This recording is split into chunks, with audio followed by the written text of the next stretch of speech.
اور اس کے بعد آپ نے دیکھا کہ ہم اس سیلاب سے بھی دن رات مخلوط حکومت نے کوشش کی، مگر شومی ایک قسمت دیکھیں کہ ابھی سعودی عرب کے دورے سے میں ہو کے آئے اور چین جا رہا ہوں، اور یہ پھر دھرنے اور لانگ مارچ شروع کر دیے گئے ہیں۔ یہ دوبارہ بدقسمتی سے عبداللہ صاحب تاریخ اپنے آپ کو دہرا رہی ہے۔ اٹس ویری انفارچونیٹ کہ 2015 میں 14 میں سوری بلکہ 2013 کے سپٹمبر میں پریزیڈنٹ شی جن پنگ نے آنا تھا پاکستان، اور یہ دھرنے تھے، گندے کپڑے لٹکائے ہوئے تھے، سڑکوں پر غلاظت تھی۔ چین کی جو سفیر تھے انہوں نے میرے ذاتی علم میں ہے، انہوں نے کہا کہ آپ 3 دن کے لیے اٹھ جائیں یہاں سے، چائنا ہمارے دوست چین کے صدر آ رہے ہیں شی جن پنگ، اس دورے کے بعد دوبارہ بیٹھ جائیں۔ انہوں نے کہا جی ہم نہیں اوکے کریں گے۔ میں نے کوشش کی، وزیر اعظم نواز شریف صاحب نے میری ذمہ لگایا کہ میں جا کے میں چینی سفیر سے اور دوسرے جو پاکستان کے جو اداروں کے جو ہیڈز ہیں ان سے میں نے ملاقاتیں کی اور کہا کہ یہ بڑا پاکستان کو نقصان ہو جائے گا یہ چینی اپنا پریزیڈنٹ کا اگر ملتوی ہو گیا، لیکن انہوں نے ایک نہیں سنی، اور 7 ماہ وہ دورہ وہ مؤخر ہو گیا۔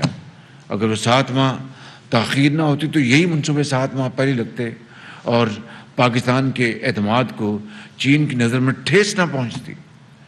یہ وہ حالات ہیں، اور آج دوبارہ یہ ایک اپنے مذموم مقاصد کے لیے عمران نیازی آج پھر یہ دھرنوں کا اور مارچ کا انہوں نے اعلان کیا ہے۔ اور آپ نے سنا ہے خود، یہ میں نے سنا ٹیلی ویژن کے، ان کی اپنی پارٹی کے لوگ کیا کہہ رہے ہیں کہ جناب خدا نہ خواستہ اللہ نہ کرے اور خدا کرے یہ بات غلط ثابت ہو کہ لاشیں گریں گی، یہ خونی مارچ ہوگا، اس کا کس کو اس کا فائدہ پہنچے گا، کس کو اس کا نقصان پہنچے گا؟ پاکستان کی معیشت پہلے بری طرح تباہ ہو چکی ہے، جس کو ہم اپنا تنکا کر کے جوڑ رہے ہیں، جس طرح ایک پرندہ جوڑتا ہے اپنے گھونسلے کو، اس طرح ہم دوبارہ محنت کر کے پوری مخلوط حکومت دن رات محنت کر رہی ہے، کوشش کر رہی ہے۔ مجھے بتائیں، ٹھیک ہے ہم سب انسان ہیں، خطا کار ہیں، 6 ماہ گزر گئے ہیں، 6 ماہ میں کوئی ایک دھیلے کی، کوئی کرپشن کی کوئی ثبوت تو دور کی بات ہے، کوئی الزام بھی دے سکا؟ ان کے پہلے 6 مہینوں میں اپنا کیا تیا پانچا ہو گیا تھا، کس طرح جناب انہوں نے شوگر کی ایکسپورٹ کا اعلان کیا، اور کس طرح لوگوں نے اربوں روپے کی منافع خوری کی، گندم ایکسپورٹ کی، گندم امپورٹ کی، شوگر ایکسپورٹ کی، شوگر امپورٹ کی، اپنا سستی گیس کووڈ کی وجہ سے $3 پر یونٹ مل رہی تھی، اس کی پرواہ نہ کی۔ آج مہنگی ترین گیس بھی ہمیں نہیں مل رہی۔ اس ملک کو انہوں نے دیا کیا؟ اس قوم کی جو دکھ ہیں کس طرح انہوں نے بانٹے؟ کوئی ایک کام کر کے دکھایا 4 سالوں میں کہ آج پر یہ دھرنے لے کر اور مارچ لے کے شروع ہو گئے؟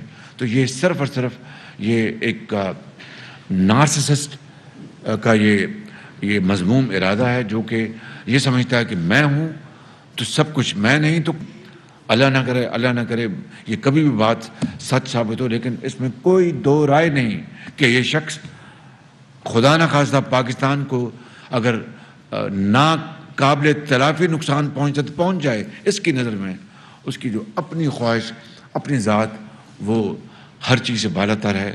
یہ انتہائی قابل افسوس اور اس کی جتنی میں مذمت کی جائے کم ہے۔ آج بے روزگاری ہے، آج مہنگائی ہے، اور ہم دن رات اسی سوچ میں لگے ہوتے ہیں کہ کس طرح مہنگائی کو کنٹرول کریں۔ اب تیل اور گیس جو دنیا میں آسمانوں سے باتیں کر رہی ہیں، ان کی قیمتیں اب وہ میرے کنٹرول میں تو نہیں ہیں۔ ہاں، ایک ذات کی کنٹرول میں، وہ اللہ تعالیٰ کی ذات، اسے میں دن رات دعا کرتا ہوں کہ یا اللہ یہ تیل کی قیمتیں کم ہو جائیں، گیس کی قیمتیں کم ہو جائیں، اور دوسری جو اشیاء ہیں مہنگائی کم ہو۔ یہ وہ تمام معاملات ہیں جس کو ہم انتہائی سنجیدگی سے اس کو بھی دن رات کام کر رہے ہیں۔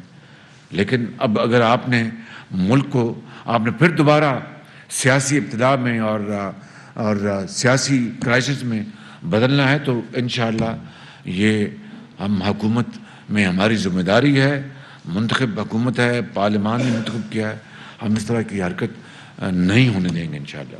میاں نواز شریف صاحب یہ فرما رہے تھے کہ یہ آرمی چیف لگوانا چاہتے ہیں عمران خان صاحب اپنا، تو اس لیے یہ لے کے نکلے ہیں لانگ مارچ۔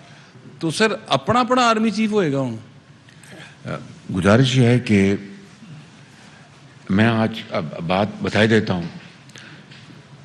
ایک میرے جاننے والے ہیں، ان کا سیاست سے کوئی تعلق نہیں، وہ ایک کاروباری آدمی ہے۔ وہ کوئی مہینہ پہلے میرے پاس عمران نیازی کا پیغام دے کے آئے کہ آپ شہباز شریف کے جاننے والے ہیں، نواز شریف صاحب کے جاننے والے ہیں، تو آپ ان کے پاس جائیں اور ان سے کہیں کہ میں